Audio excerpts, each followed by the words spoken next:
Well, folks, good evening. Great to have you with us here tonight. We're about 7 or 8 minutes away from our show, and we've got a good program for you tonight. We've got golf coach Jay Sewell with us.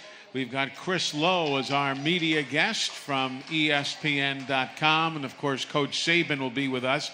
Merrill is back there somewhere. Merrill, where are you? She's going to be selling the game programs in that far corner to my left. It says Big Nasties on the cover, and it's all about the big uns on the Crimson Tide roster. It's the same program, same price that you'll be able to purchase it on Saturday at Bryant-Denny. So if you'd like to get a head start in reading all the articles, just go back to the rear of the room over there to my left, your right, and see Merrill. And she'll be glad to sell you the program. Big book, only $5. It's a great price. So we thank you all for being here. We're about 6.5 minutes away from showtime. Enjoy your evening. Thanks for coming, and roll Tide.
on the Crimson Tide Sports Network from Learfield. My goodness gracious! Did you see or listen to that play? Live from Baumhauer's Victory Grill in Tuscaloosa, this is Hey Coach and the Nick Saban Show. That's it right there. Good. Stay up, man. Keep the guy off the ground. Let's go. Presented by Alfa Insurance. For auto, home, and life insurance, call Alfa. Hey Coach and the Nick Saban Show is also brought to you by Toyota. 30 seconds. Toyota dealer today. Toyota. Let's go places. Golden Flake, the official potato chip of the Alabama Crimson Tide. Bud Light. It's for the fans. And by Ford. For great offers on F-150, see your local Ford dealer. Proud sponsor of the Crimson Tide. 10 seconds.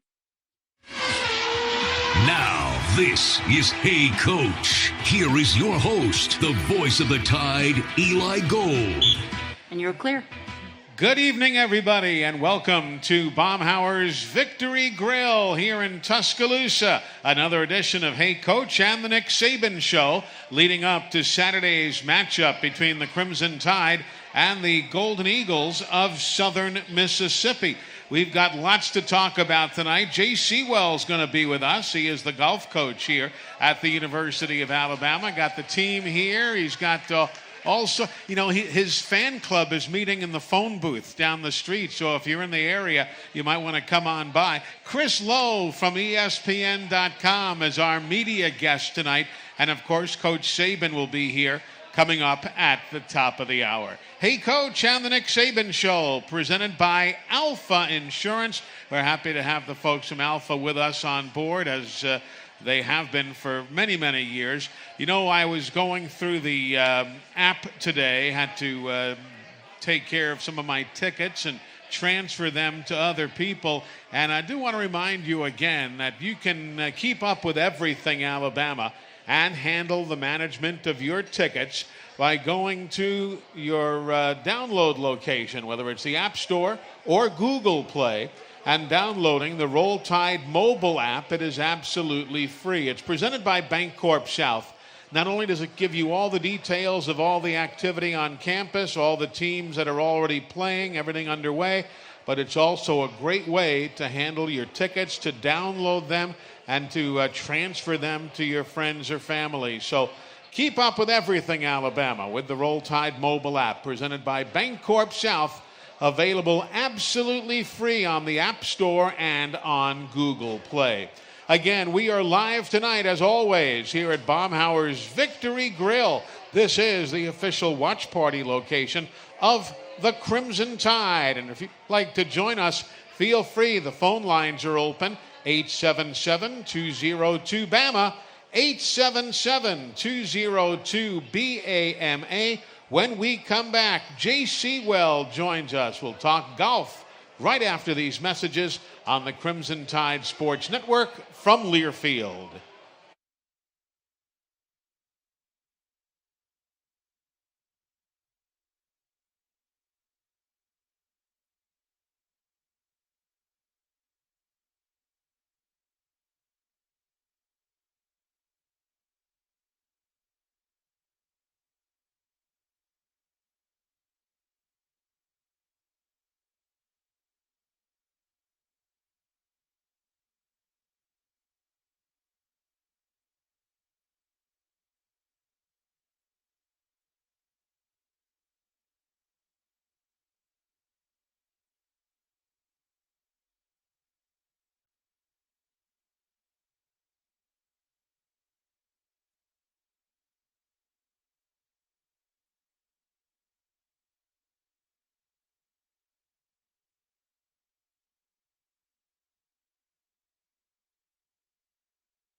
Welcome back, everybody. Hey, Coach, and the Nick Saban Show, live from Baumhauer's Victory Grill. This segment of Hey, Coach is presented by Everwood Treatment Company. Everwood, the official treated lumber of Alabama athletics.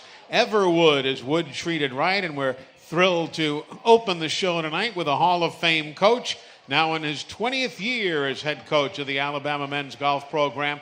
J.C. Well, good to see you, sir. How are you? I'm doing well, Eli. Thanks for having me. I was joking. I said, is you're wearing the Justin Thomas logoed hat. Is that part of your NIL deal? I wish. I wish. No, it's the Ryder Cup week, and just wanted to give a little representation for him tonight. Definitely. He's on the Ryder Cup. Let's start there. I do obviously want to talk about your team, but, the Ryder Cup, they're playing it up at Whistling Straits in Wisconsin. Why is it that the European team seems to take it so much more seriously, whether it's the nationalism, whatever it might be, as opposed the Americans seem to, show up, they shrug, they win, they lose, doesn't matter. The European team seems to take it far more seriously than the Americans do. Well, I don't know. I do think we want to win, and I do think we finally have gotten it right.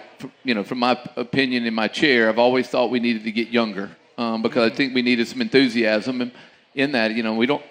Right now, Dustin Johnson is the oldest guy at 37, and the next guy is 32 at Harris English, and so I think we needed some energy. If you when you meet European players, they stay up. It is their tournament. They grow up watching. Our kids grow up watching the Masters, wanting to win the Masters and things like that. And I think their dreams. And I think there are a lot of European kids, especially the English and the Irish kids and the Spanish kids, because of Seve. They grew up watching the Ryder Cup as important as those majors, if not maybe even more. And so maybe it's just a little bit more inbred, but I think we're going to do something this year. I think so. Justin, you were telling me before we went on the air, he loves team golf. What's the different mentality between team golf and just getting out there on a Thursday, Friday, Saturday, Sunday and playing for yourself? It's a tremendous difference. You spend your whole life playing individual golf. If you mess up, it's on you. You can get mad and move on or whatever. But if you mess up, and there's, in college golf, there's 4 other guys playing, and so everything you do is magnified times, because of what you're playing for. Not just you're playing for us, it's for Alabama. For them, they're playing for America. They're playing, for 10 or 11 other guys. And for the first time, they're put in that light. And I think you either embrace it or you don't. And he does. He always did. When he was in school, the team was way more important than his individual accolades, even though he wanted to do well individually, and he did. But the team, practice, how things go, he just loves the team camaraderie, and I think that's why he was very successful in the last Ryder Cup. He had the most points, and I think that's why he had a great President's Cup. And what's nice to see, we obviously do this show year after year after year after year, week after week. It's not often that we see an entire roster of team here at the restaurant looking on, and your guys are all here in the back, and that's nice to see. Yeah, they wanted to come and root me on. They know I needed some help. I don't think so. No, but, believe it or not, they did want to come and see me, which was great, and I'm very thankful for that. But also, during the summer and during the beginning of the year before, Hey Coach is here, and they'll do it in the spring. They come every Thursday night with our team chaplain and have Bible study, and then they always love Baumhauer's on Thursday nights. So they're always here on Thursday nights, and I happen to be here tonight. J.C. Well is with us, men's golf coach here at the University of Alabama. Do you believe it's 20 years? No, sir. I came, we're neighbors over here. Yeah, you and Tom Stipe are neighbors. Yeah, we're neighbors, and our children were both. I don't know who that speaks more of. I don't know. Tom looks older than me, doesn't he? He does, yeah. I kid Tom. And our 2 children played at the bottom of the thing, and they both were 1 and 2 years old when we started doing the show. Yeah. And mine's now a junior at Alabama, and how old is Sarah's? It's either 21 also, I think, right? They're 21, so. It does. You blink. I'm sorry. I know you're off air. I apologize. You blink, and it's 21. You're 21 years old, and so to answer your question, I can't believe it. It's been a great ride. We love it. We raised our family here. We love the university. We're thankful for all the opportunities we've had, and we look forward to the future in that. And what a great place! And I'm glad that I've had the opportunity to be part of this great athletic department. Visiting with Jay Sewell, I'm looking here at September the 23rd, October 10th, 11th, and 12th. Isn't that far away at Shoal Creek? Is it a big event? It is. I'm excited. Yeah. Tell me about, everybody's coming to town. That's the SEC Match Play event hosted by Jerry Pate. How do you place yourself when you look at the field? We all do that. We all handicap our own chances. What do you see? Well, I see this the best conference in all sports, and especially golf. It always is, always has been, and always will be. Our conference just does things the best, and so I realize that we better play great. You know, if you're going to win a conference championship or you're going to do anything within our conference, you can't play good. There are several great teams in our conference. I handicap us in a way of we got 3 weeks to prepare to be the best we can be, and excited to the opportunity. I know we play LSU in the first round. Uh-huh. They've separated it east and west, and this was a concept that our coaches in the league wanted to come up with, and we went to Mr. Pate, would you be willing to change your tournament? Because eventually we would like for this to be actually within the conference and become kind of a championship. But and so it's west and east, and we play LSU in the first round. And so excited to take on those Tigers, and they don't spell words correctly. They add X's and stuff like that. UX's, Yeah, so I see us have a chance to do something really special if they'll keep working the way they have. Let's discuss the SEC in general. Over the last number of years, where has the power been in golf? Meaning on the east or the west, on the east or the west, or overall? Equal. It's just equal. Yeah. We've won 2. We played in 4 national championships. Yeah. LSU won the year after we won 2 back to back. Right. There's always been an SEC team in the match play. Vanderbilt has been the class the last 2 or 3 years. A&M's very good as usual. Georgia, us, Florida. I mean, you name it. It is the Sun Belt, and there's just plenty of people who love this game, and so there's going to be, now we're adding Oklahoma and Texas. Yeah, that's like you needed more competition. You win the SEC may be harder than winning the national championship, to be quite honest with you. Point. So we'll see how that is. And I think that's why we're so successful in the end, too, because we have to learn how to play within this conference if you want to be successful. And if you do that, then you can play with anybody in the country. We're visiting with Jay Sewell, the 20-year head coach, Hall of Fame coach here at the University of Alabama. Quick reminder, folks, that Sports Collectibles offers authentic Bama memorabilia and collectibles, including autographed items and framed jerseys. All signed items carry a certificate of authenticity and a 100% money-back guarantee. Shop sportscollectibles.com. The name of our show is Hey Coach. It's presented by Alfa Insurance. For auto, home, and life insurance, call Alfa. We're back with more in just a moment here on the Crimson Tide Sports Network from Learfield.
My Eye Doctor with 20 locations to make your next eye appointment convenient. Don't miss a single play this season. Eye care and eyewear really are better together at My Eye Doctor. Visit My Eye Doctor, that's MyEYEDR.com to learn more. So how much credit have you taken for Nate Oates' hole-in-one? Have you? Yeah, I don't take credit for the 3-woods. I don't know if you saw the other shot he had. I guess I think he hit it like a 3-wood this far. I get calls on that kid. Yeah. I'm proud of him. He came here. He was terrible. Let's just be honest about it. He wasn't even close to good. I mean, it was bad. Well, up in Buffalo, what do they got? Winter and July 4th. You never play golf. Exactly. I mean, he was fine. He thought buying a bucket of range balls was buying balls for the golf course. So let's just give him a contribution. Yeah. And so I was so happy for him. It was kind of like, I think, one of the beat writers, I think, was making fun of his shot the week before. Right. On at the regions, and I think he got a good little revenge. How do you teach somebody to alter their swing? And how concerned are you to not go too far and mess up what they've got going already? That's a great point. It's actually, it is a true line, and we cross it all the time. Really? And sometimes you cross the other way by being too worried not to, that you don't.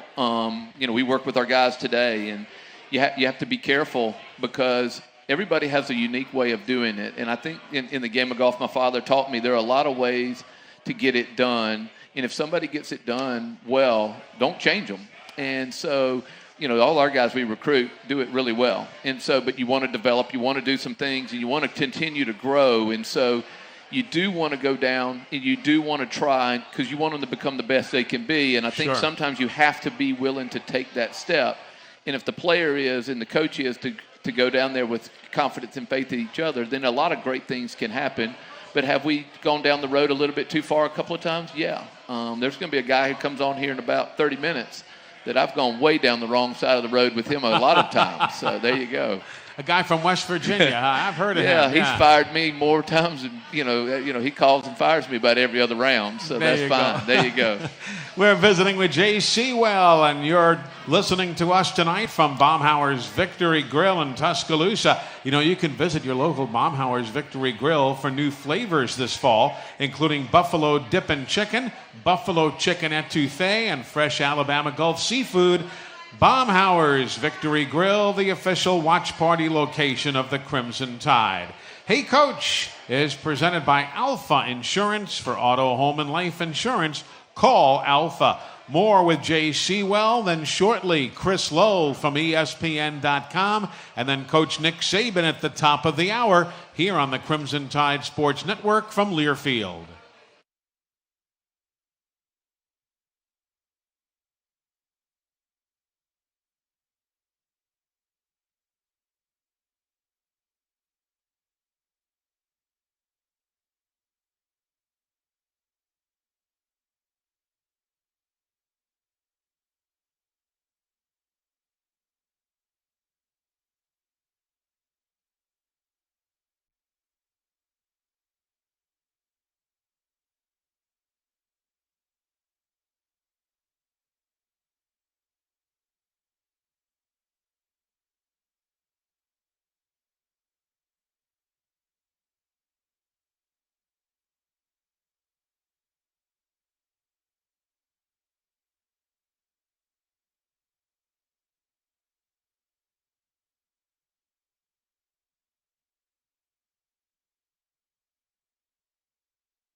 Stand by.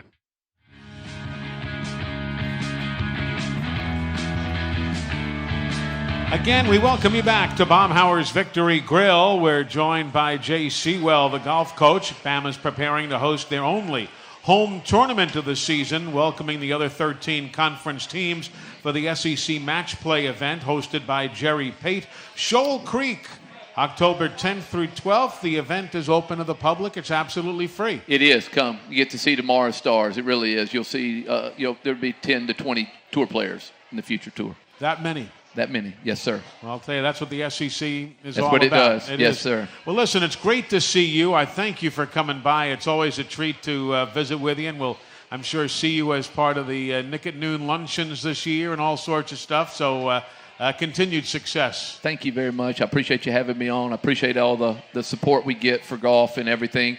I do want to give a shout-out Trey Mullinax, who just got his recent tour card back, is with us again tonight. So yes. He came tonight with me, so it was nice that he would come.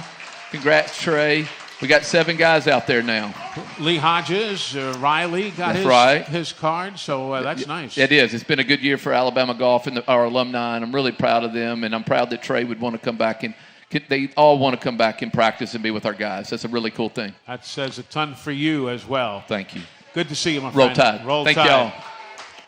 Jay Sewell, the golf coach here at the University of Alabama. We're coming right back with more. Hey Coach is presented by Alfa Insurance. For auto, home, and life insurance, call Alfa. This is the Crimson Tide Sports Network from Learfield.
Welcome back, everybody. This week's Performer of the Week for the University of Alabama, Will Anderson Jr., who was named the SEC Defensive Player of the Week for his play against the Florida Gators last weekend. The honor is Will's first of his career, the Crimson Tide's third such honor this season.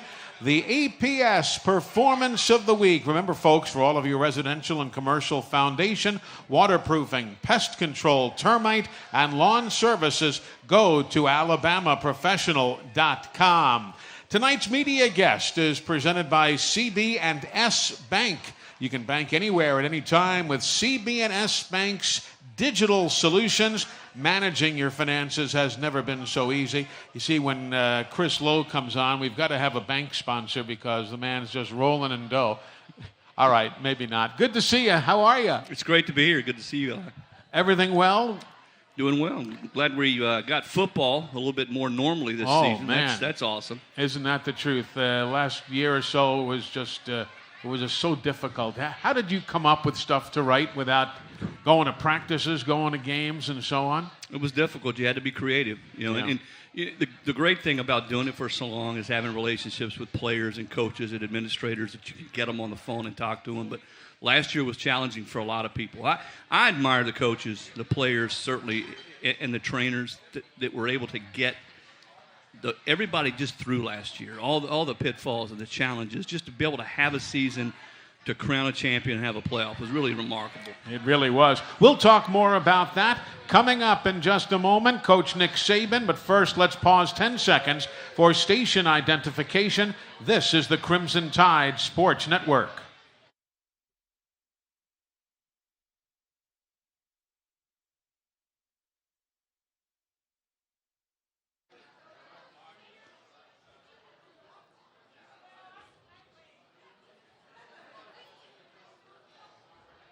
Coach Nick Saban joins us as soon as we return.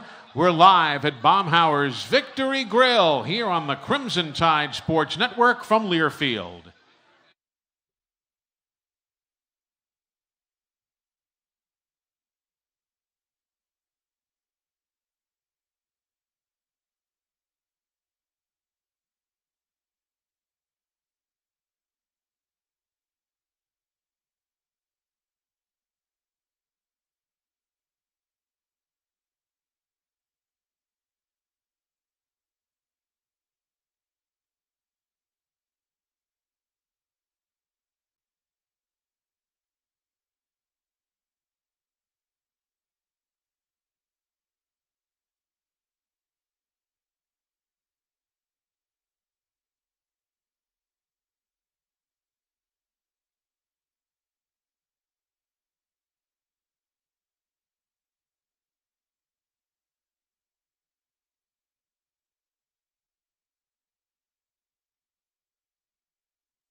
After a gut-wrenching two-point win at the Swamp in Gainesville on Saturday, the Alabama Crimson Tide, still ranked number 1 in America, returns home this weekend for a meeting with the Southern Miss Golden Eagles. It was no doubt an intense week on the practice field as the Tide looked to rectify some of the issues that manifested themselves last weekend. This Saturday night, the Tide will square off against one of its most frequent non-conference opponents as the 44th meeting between Alabama and Southern Miss takes center stage on tonight's September 23rd edition of the Nick Saban Show. Here we go! On the Crimson Tide Sports Network. From Learfield. Hey everybody, Alabama coach Nick Saban here. This is the Nick Saban Show. Roll Tide. Live from Baumhauer's Victory Grill in Tuscaloosa. Presented by Alfa Insurance. For the best agents in the business, call Alfa. Now live, here is your host, Eli Gold. Good evening, everybody. Welcome to the Nick Saban Show, presented by Alfa Insurance. Glad you're with us this evening. We're joined, as we just mentioned, by Chris Lowe of ESPN.com. And we're also, of course, joined by the Bobby Dodd Trophy Coach of the Week honoree, Coach Nick Saban. Congratulations. Nice to see you, sir. Oh, well, thank you. I didn't realize that. Thank you very much. You can take a look at the press release. There you go. I'm fine, thank you. I probably wasn't as pleased as what I'd like to be sometimes. I think sometimes you win the game, but you don't really beat the other team was what I kind of told our players. Mm-hmm. We played really well the first 20 minutes of the game, and then, just became a pretty ordinary team after that. And that's something, and I think a big lesson is learned that we did that a little bit in the Miami game, but we were playing at a neutral site. But when you do it when you're playing on the road and then the crowd gets into the game and then the energy and enthusiasm of the other team starts kicking in, mm-hmm. and then your players start getting a little bit frustrated, which kind of affects their decision-making and ability to be responsible and do their job, so you start making mistakes.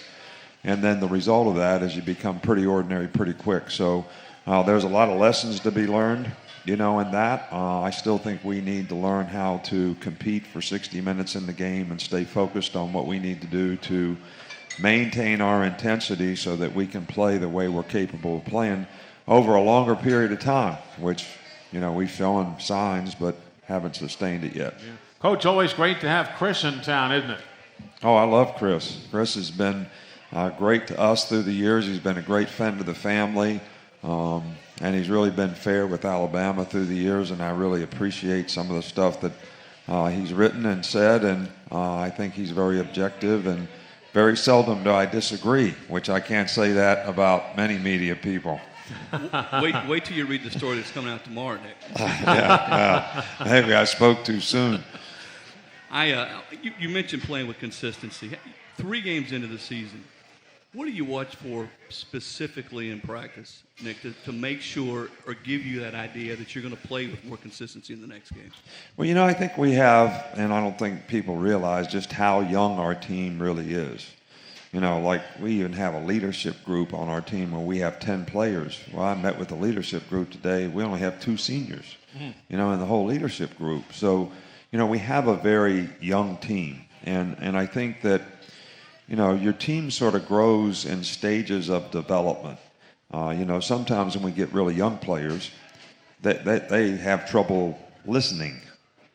They want to defend what they did rather than listen to what you have to say to try to correct them. But the only way that they can get the knowledge that they need to be able to play with any kind of consistency is to learn how to listen. Because when they get knowledge, they start to get understanding. When they start to understand what they're supposed to do, how they're supposed to do it, why it's important to do it that way, they start to develop wisdom of how you have to play and how you have to compete, and then that usually creates well-being. All of a sudden I'm playing well and doing things on a consistent basis because I was able to listen and learn and develop knowledge and understanding. And when you have a young team, they're all at a little bit different stage of, that development, and it's harder for them to be consistent. So I think that's one of the things that we're really trying to work through with this team. And when you have such a young team, you don't have all these older guys. Like we had great leadership on our team last year because we had great seniors. Smitty was a great leader. Landon Dickerson was a great leader. Mm-hmm. And that internal sort of peer pressure that guys can put on other players on the team sort of enhances this development. So we need to continue to grow, as a team. We need a lot of young guys need to keep growing up, and a lot of the older guys need to learn how to actually help them do that. Coach, obviously you've got to have a set of rules for everybody, but not everybody reacts to the same stimulus. How long does it take you and the assistant coaches to realize which guy needs an arm around the shoulder, which guy needs a kick in the caboose? Because everybody's different. Yeah, and I think one of the things that we've done that's been very helpful to all of us as coaches, and especially me, is, we do a lot of mental conditioning for success, right. Which includes psychological type evaluations on players, and Dr. Rosen is a psychiatrist who meets with every player, and they give us a lot of insight on how players best would respond, to whether you need to get on them. They're not self-starters. You got to get them going. Whether they're obsessive compulsive and beat themselves up. So if you beat them up, that's even worse for them. So, everybody's got, like you say, a little different way that they respond. Sometimes it takes a while to figure it out, but we try to do it in a way that we get the information as soon as possible so we can help them develop more quickly. Our phone lines are open if you'd like to join us, 877-202-BAMA. And our first question tonight on the phone is brought to you by Alabama 811. Always contact 811 before you dig to know what's below. Pee-wee in Grand Bay, Alabama, as per usual, is up first. Hello, Pee-wee. Good evening. Pee-wee. Hello, Pee-wee.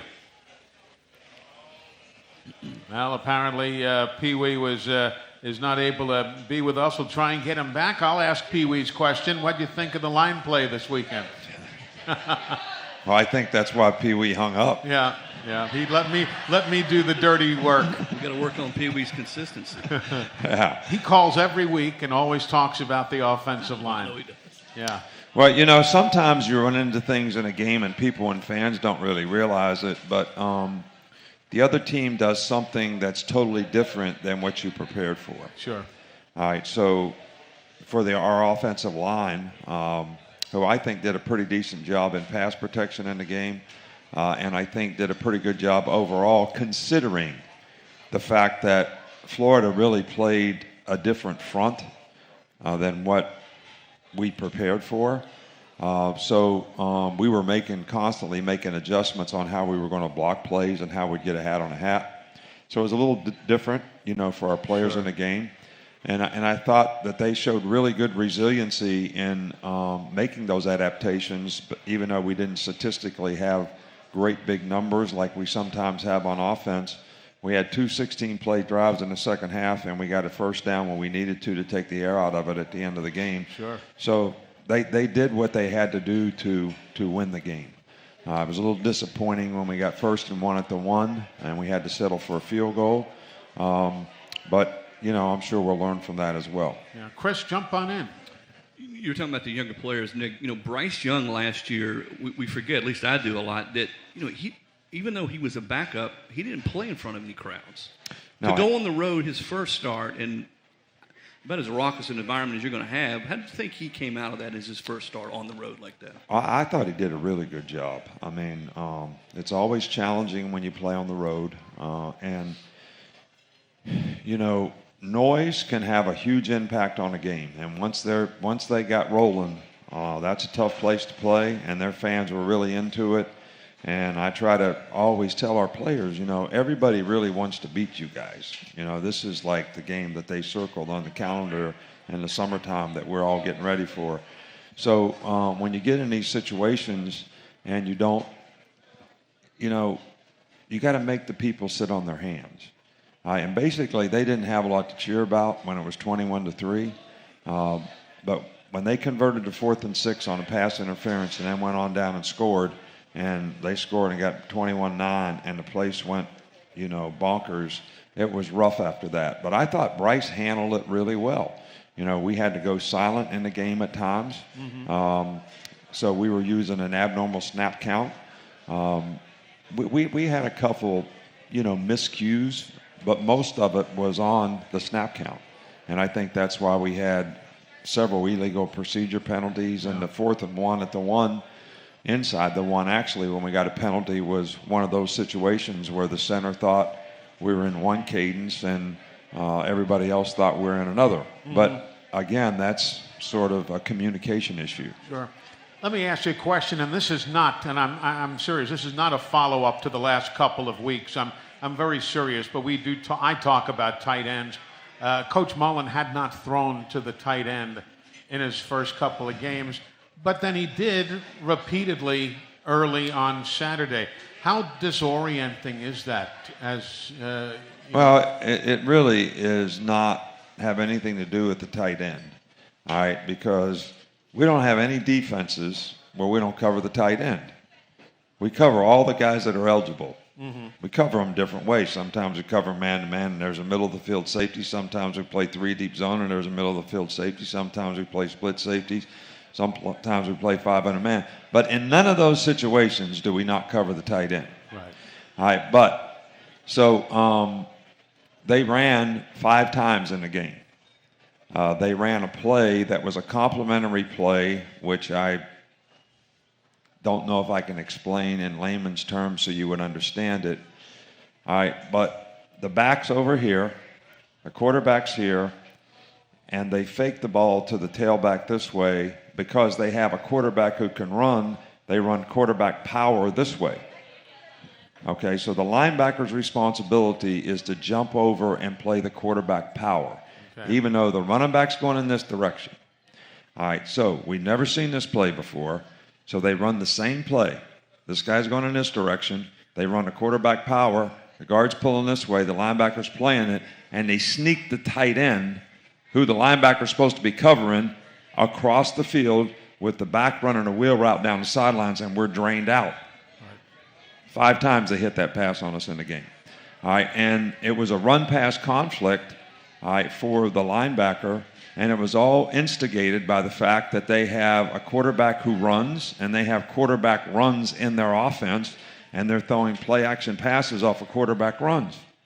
Gotcha. So, as much as you love the tight end. I was being very serious, though, because I remember they hadn't done that all season, and all of a sudden it came out numerically a good number of times on Saturday. You mentioned the tight end.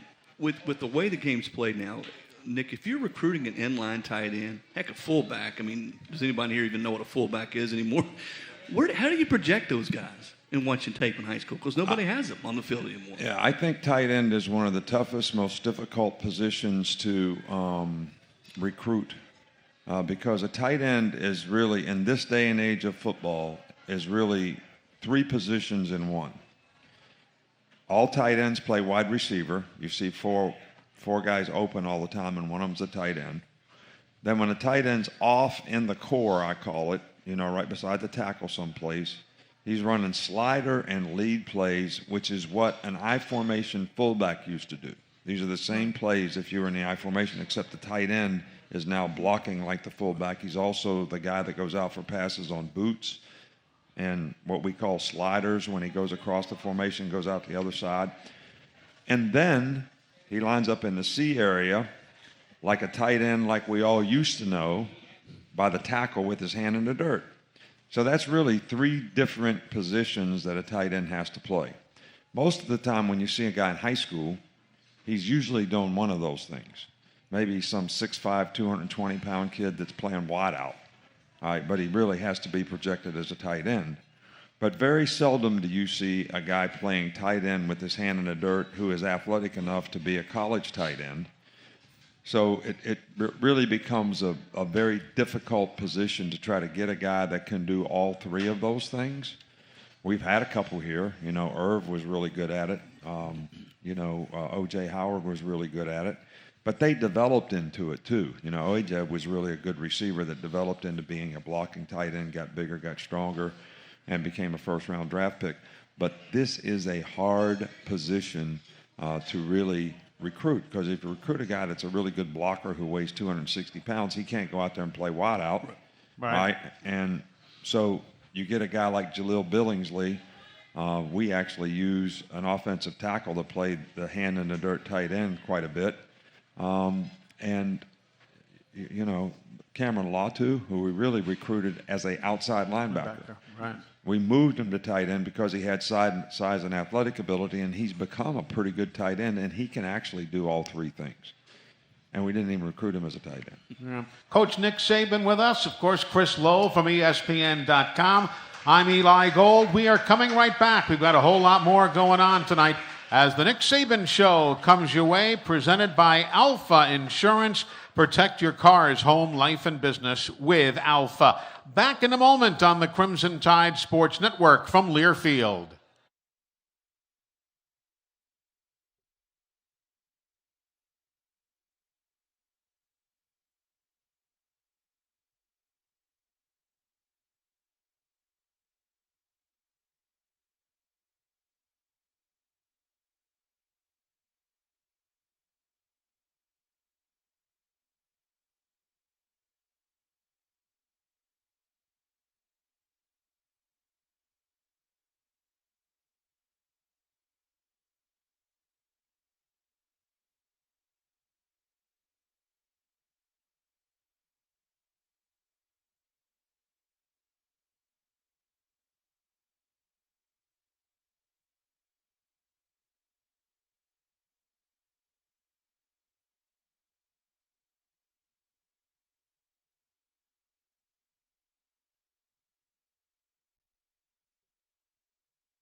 Robinson deploys, picks up a man, cuts inside the defender. He'll walk it in for another Alabama touchdown.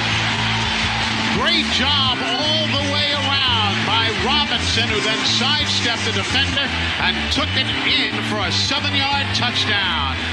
Brian Robinson, the senior from right here in Tuscaloosa, went to Hillcrest High School, and we look forward to seeing him. We'll talk with the coach here in just a moment and discuss everybody and how healthy everyone is. Coach, we just heard the Brian Robinson cut. How's B-Rob doing and the whole bunch? We've seen some good play out of the running backs. Yeah, they played well. You know, I thought B-Rob played really well in the last game. He got a little banged up, got hit in the ribs a little bit, nothing serious. But and Jace McClellan has played extremely well, played really well in the game. So, you know, hopefully we'll get to play, you know, Trey Sanders and some of the other guys, you know, this week as well, because we need those guys to get some experience. Coach, we've got questions from the Nick Saban Radio Show blog on AL.com. And Bobby up in Madison, Alabama says, hey, Coach, from what I understand, Southern Miss features a quality running back, a mobile freshman. Should we expect to see option football against us on Saturday? Is that what they tend to run? Thank you, and roll tide. Right. Well, they do have some quarterback runs in their offense. They haven't run a whole lot of options. But it would not surprise me if we saw options, and we have worked on options this week with the quarterback. You know, the quarterback is a freshman. He's a very athletic guy. Their regular quarterback got injured about halfway through the second game. He was a little older, a little more experienced, but the same kind of athletic kind of guy. So they do have a good running back. Frank Gore's son is quick, explosive, can run behind his pads, does a really good job. But I do think one of the things that people probably overlook about Southern Miss is they have, like, they're second in the nation in rushing defense, and they're like 12th overall in total defense and scoring defense. They have a very good defensive team for you know, their level of play, and I would equate their defense to, you know, an SEC type defense in terms of the way they played so far this year. So this is going to be an important game that we do a good job on offense, but it's also really important that we play, you know, much better on defense. 43.7 yards per game on the ground is what they have allowed, and just 248 in total. A great tribute to you this week from Southern Miss's head coach Will Hall. He said he was at the University of West Alabama at Livingston when you first came to Alabama. And he said, Coach Saban really didn't know me from Adam's house cat. He said, but I called, I asked for permission to just hang around, to be in the building, to talk, to watch practice, and so on and so forth. And he said, you were so accommodating. And he said, you know, obviously there are differences in our programs, financial and so on. He said, but I try to run my program exactly the way Coach Saban does. He said he was such a nice man to allow me to just sit in and follow and learn from him, even though we didn't ever work together. Well, I always had a lot of respect for Will, and he certainly did a great job at Tulane when he was the offensive coordinator there, and I'm sure he's doing a really good job at Southern Miss. He's a new head coach there. But, you know, one of the things that I've always tried to do is some people are very paranoid in coaching about letting other people, you know, come in and visit and talk and, you know, learn. But I learned everything that I know in this profession. Everything, there's not one thing that I invented. I learned from somebody else, giving me the opportunity to be able to come and visit them and spend time and be willing to share information. So I've never, ever had that attitude that sharing information and helping people grow professionally, and even young coaches that come in and, you know, grow professionally is really positive for the profession and not something that really ever is worth being paranoid about. I hear you. Chris, jump on in, sir. Well, Speaking of people in the profession who helped you, all right, what was Don James' secret weapon in talking you into coaching and not going to grad school? Remember his secret weapon? Yeah, Miss Terry had another year of school. That was it. That was it. I mean, I've told this story probably 100 times before, so I don't want to bore anybody with it. So, I was playing baseball my senior year. We just got beat in the Tangerine Bowl by Freddie Solomon. Some of you remember what a great quarterback he was. And it was like a one-point game, like, I don't know, 24-23 or 21-20 or something. And so I was getting ready to come back, start January, school again, start baseball practice very soon after that. And Coach James calls me in and, says, I want you to be a graduate assistant. And I said, I don't know why I'd want to be a graduate assistant. I don't want to be a coach, and I don't want to go to graduate school. Other than that, though, yeah. So he said, well, you can't take a job anywhere. You can't do anything because, Miss Terry's got another year of school, and you promised your mom, her mom and your parents both that you'd both graduate before you did anything. And I said, yeah. He said, so you might as well just do it for 1 year. I said, okay, I'll do it for 1 year. And here we are decades later. Yeah. That was 1973. That's a great story. Coach, let's talk about this question that comes from Harris in Atlanta. Another question from your Nick Saban radio show blog. It really has nothing to do with what we're talking about, but he's curious how you feel about the 4-game limit for redshirting.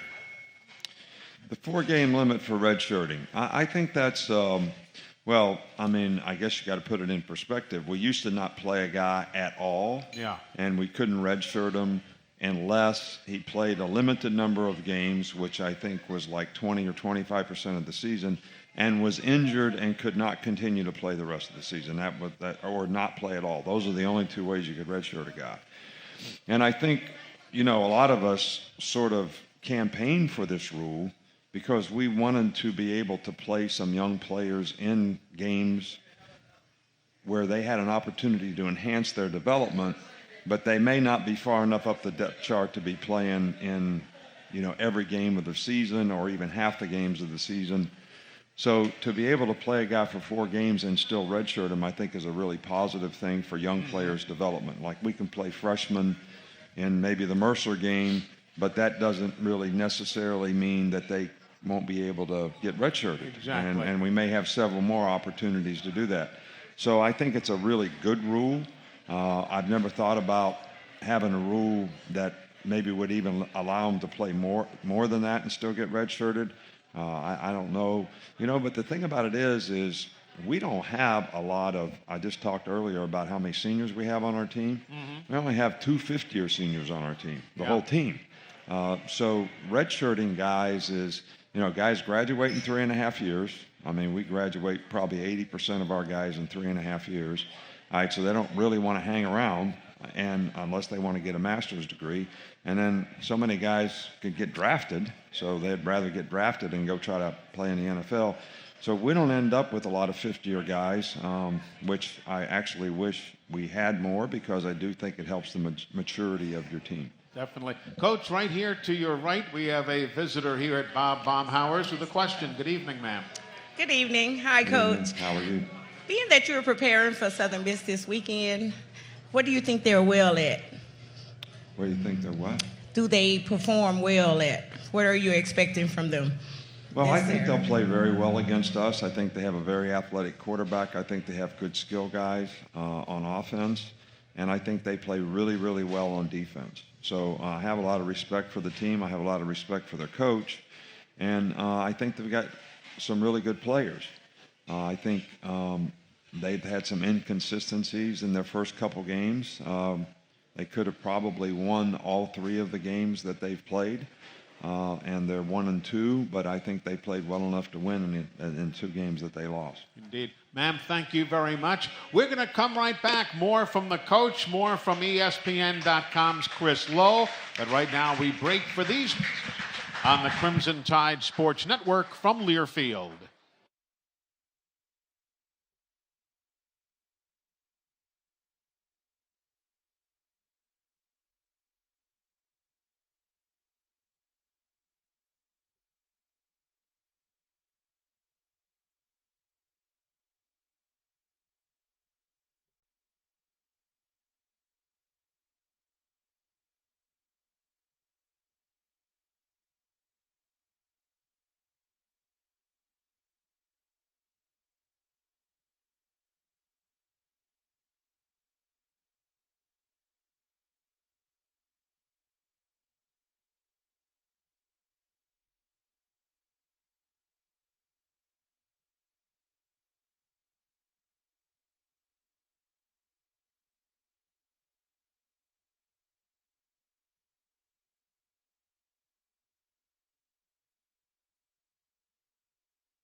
Third down and 3. Price rolls, fakes, shovels at Latu.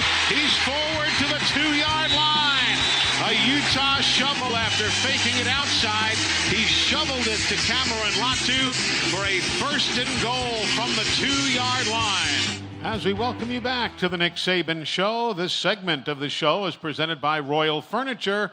Family owned and operated for 75 years, Royal Furniture has locations in Tuscaloosa, Birmingham, Memphis, and Jackson, Tennessee for your shopping convenience. Let's go to the phones. Chris is joining us from Loxley, Alabama. Hello, Chris. Good evening.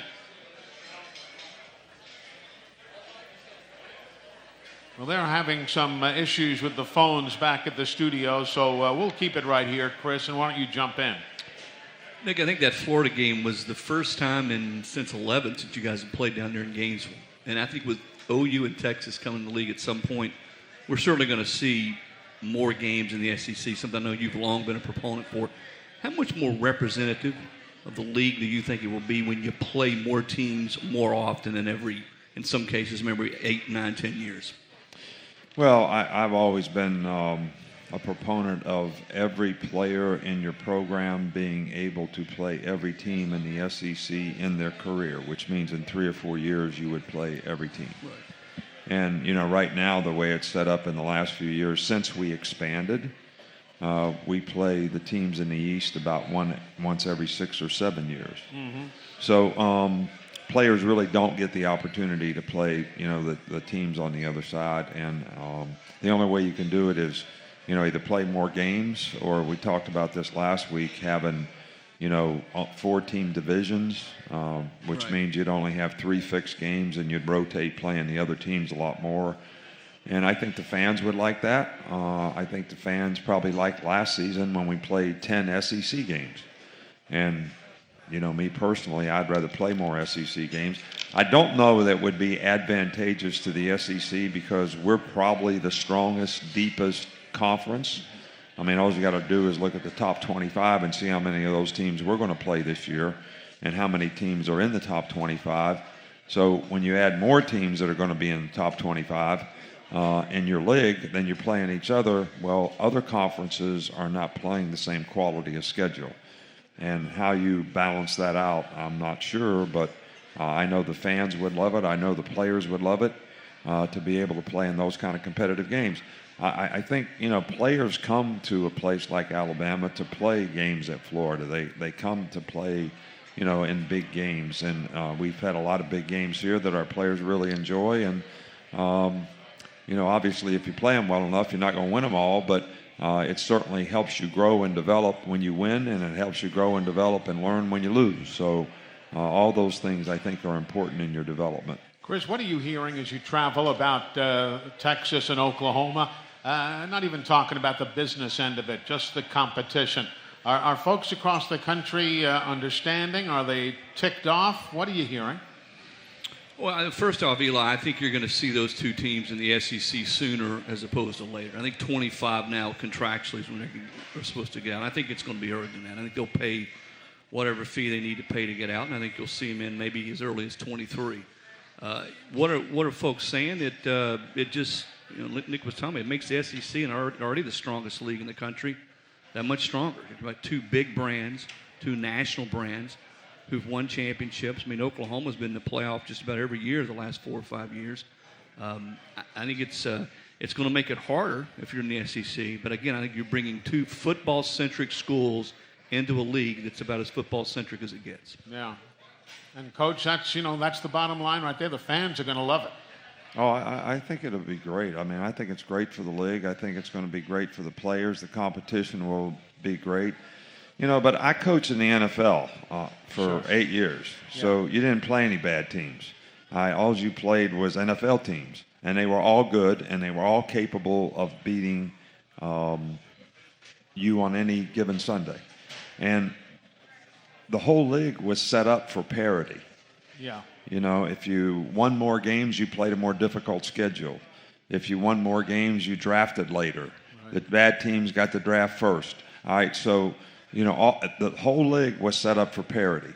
if they could have a perfect season in the NFL, everybody would go 8-8, so everybody would be interested in going to see their team play. Mm-hmm. College football is not sort of geared that way, and I think it's not good that we have everybody interested in who are going to be the 4 teams in the playoff, rather than interested in all 120-some teams or however many we have in Division I, or at least all the teams that are in Power 5 conferences.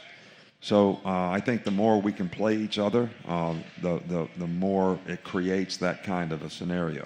I don't know if you had any time at all to see what Urban Meyer said yesterday. They were talking about the NFL, and he goes, goodness, he goes, every week it's like playing Alabama. And he was hearkening back to his collegiate days. Again, a nice tip of the helmet to you. Well, not just to me. I mean, that's to the University of Alabama and all the people who've made the tradition what it is here, from Coach Bryant to Coach Stallings to Coach Perkins and everybody that's been here for a long, long time. So, but I said this before, your character is much easier to keep than it is to give away and try to get back. And I'm talking about the tradition that we have here, the things and the culture that we've created in terms of being a team that is well respected and maybe even in some ways, feared because of the way they compete, the toughness they play with, the intensity they play with, how they can finish. That does something that when you play in the league, you want the other teams in your league to have that thought about you. Mm-hmm. Well, you got to keep that. You can't give it away. And every team has to buy into that culture. And that's one of the things that I'm really trying to get this team to really buy into. I don't want the other team to say, hey, we were the more physical team. Hey, we were the tougher team. They didn't really beat us. I mean, that's not how it's been, and that's not what we want it to be. Exactly. And but we have to mature our way into that through learning lessons, like we learned at Florida, and hopefully we'll see how we respond and grow to those things. But talented players, like I always say, talent really isn't talent if you can't use it. And you can only use it if it's disciplined and the people will behave and do the things that they need to do to be the best that they possibly can be. And, that always starts with your intangibles. Your intangibles are willing to give effort, play with toughness, and know and be responsible for what you're supposed to do and what your job is. Those 3 things take no ability. None at all. Doesn't take any ability to give effort, doesn't take any ability to finish plays, doesn't take any ability to play with toughness. That's not something that's God-given, that's something that you choose. And it doesn't take any ability to be conscientious and responsible to do your job and be able to do it whatever the circumstance is. Don't get frustrated, don't get emotional. I've talked about this before, man. Our guys get emotional. They got, like, the penalties. I mean, we got too many penalties because we got bad decisions. We got bad decisions because we're emotional or we're frustrated. So all these things are, competitive maturity and character that we got to continue to develop on our team. Coach, directly in front of us, we've got a gentleman with a question. Good evening. Hey, Coach. Obviously, the past few years of wide receivers have been unbelievable. Who do you think are some of the guys that can continue that trend for the future of, first-round talent? Right. Well, we have been really, really blessed here to have, I think, 7 first-round draft picks, since 2010, starting with Julio Jones and Amari Cooper and you know them all. I don't have to name them. And we've had 4 in the last 2 years that were electrifying. And, that makes a huge difference when you have those kinds of guys that the other team really can't match up with. And we have a few guys on our team this year. I think Nemo Williams has a chance to be that kind of player. I think Mechie can be that kind of player. I think JoJo Earl can be that kind of player who's just a freshman. We have a couple other freshmen who really have ability, but they're in this category of, we've got to develop the right sort of competitive character to be able to go out there and be responsible to do our job on a consistent basis. So we do have some players, and I think that we need to get them in spots where they can make plays. And I think it's going to be important that we can create more explosive plays as we have in the past because of some of the players that we had, but also, the positions that we put them in so they could make plays and they were mismatched players. So I think we need to do a better job of that as well. Coach, Pee Wee is never going to be deterred. He has texted me his question since he can't get through on the phone. He says when things collapse around Bryce and he has to break out and do something, he does a really good job looking downfield. But there seem times that there's been an opening where he could have gotten a first down or even a touchdown, but he opted to throw the ball instead. Is that a personal decision that he makes at that time? Are those directions you give him during the week of practice? Is that done by design?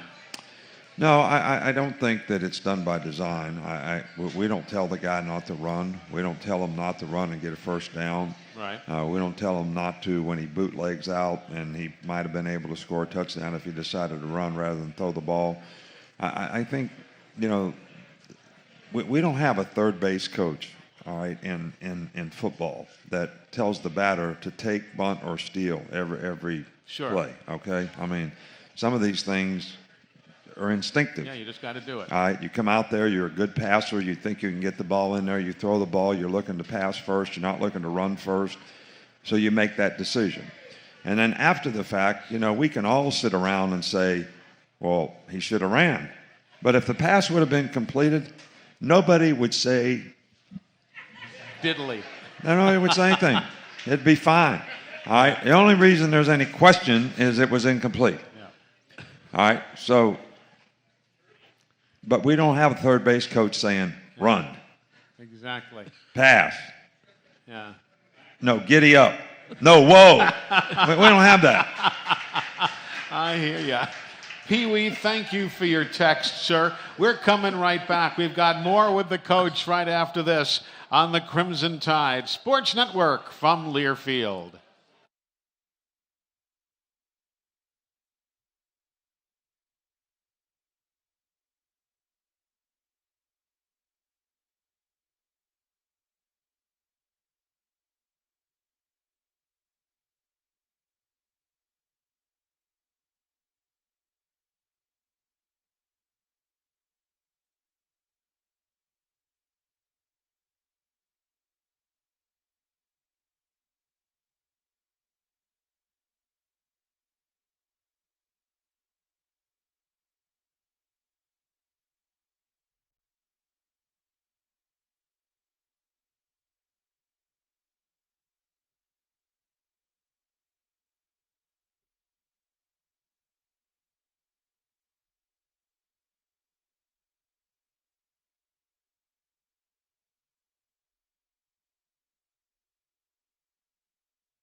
Two-point conversion try. The running back, and he'll get to the one, and he is stopped. He is stopped. Alabama holds on the two-point conversion. Justin Eboigbe and Will Anderson stop the Gators on a two-point conversion at the 2-yard line.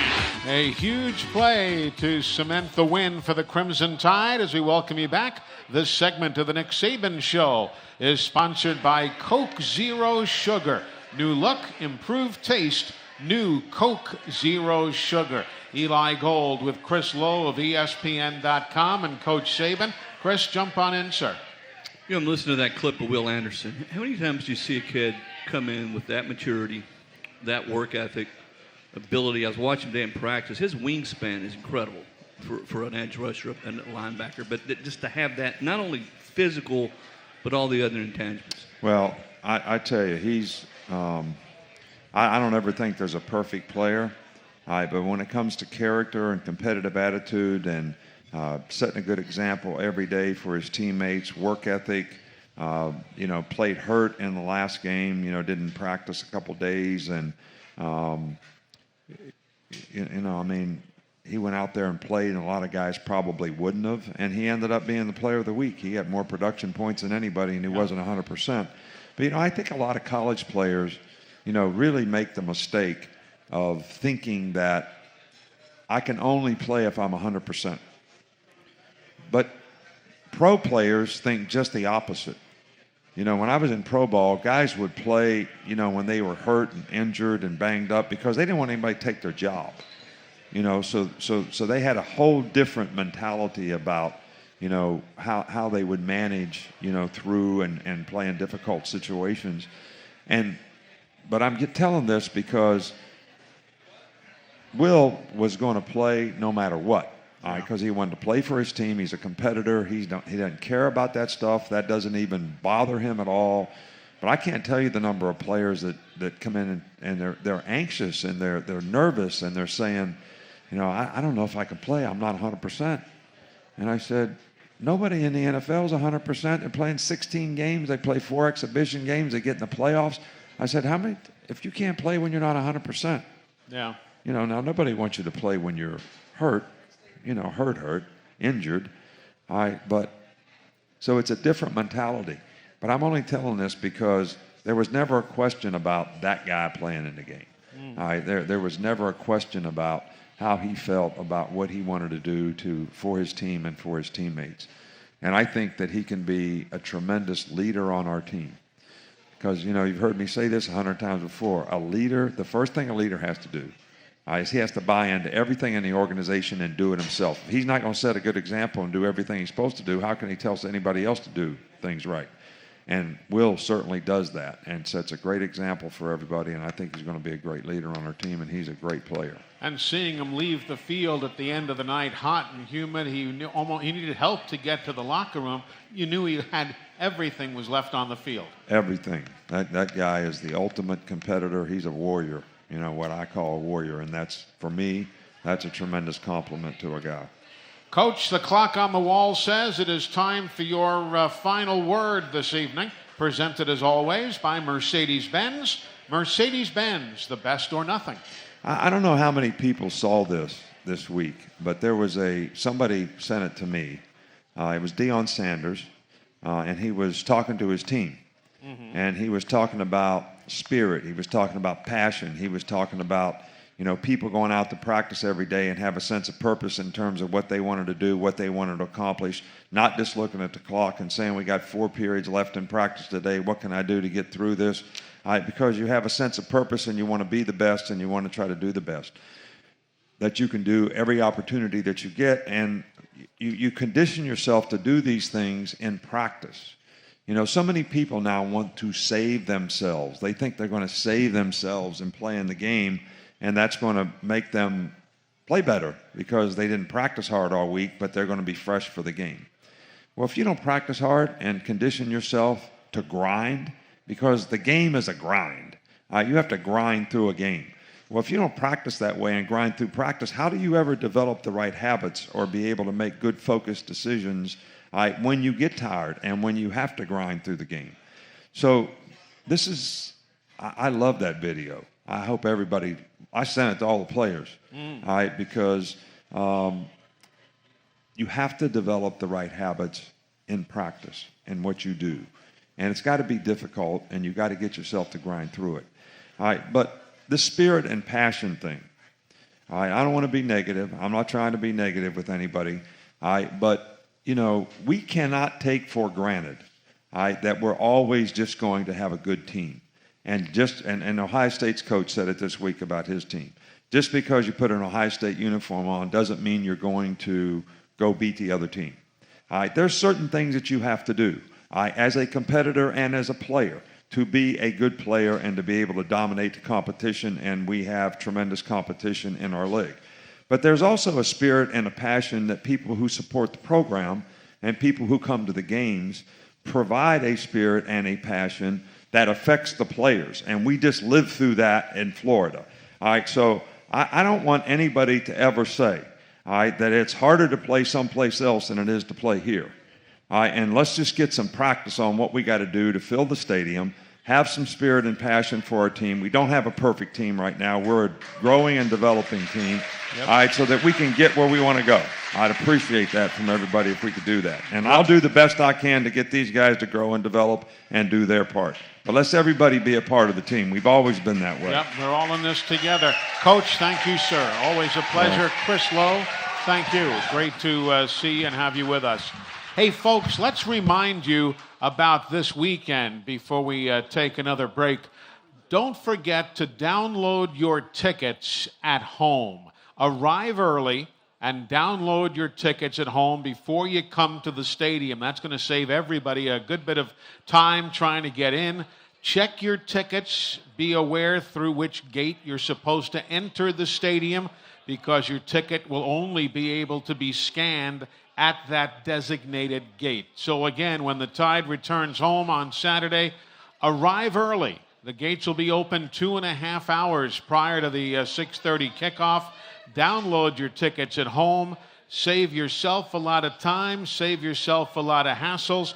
And make sure you know which gate to enter the stadium, and you'll have a wonderful time with no problems. We're coming right back to wrap it up here on the Crimson Tide Sports Network from Learfield.